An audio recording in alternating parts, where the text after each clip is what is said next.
ke dingwaga baagi ba Mangaung ba sa kgotsofala ka ntlha ya tiro ya go baakanya ditsela e sa feleng.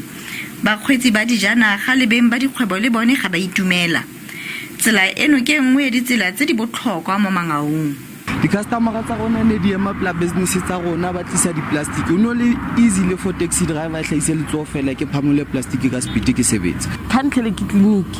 Bo mama ha batho ga ka ke tshwanetse ke dule ke dule ke shabane le bo mama.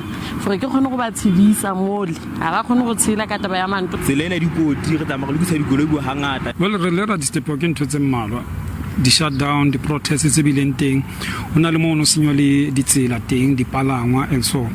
Projeke ya Bus Rapid Transit System ga isale e phatsaladiwa ka 2019. Hona le dibese tse rekueng empa ditsela di solokiswe ke tse ding tsa dintho tse re lang ka tsona hore o reka jwang dibese e le hore maemo a ditsela ha solokiswe empa o santse o lokiswe ditsela pele. Masepala wa Mangaung ga o kgone go neelana ka tshedimosetso e mabapi le gore e tla konosetsa diprojeke tse dikgolo tsa ditsela leng.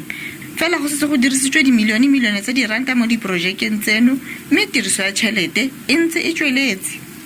Palesa Meti, SABC News, Bloemfontein.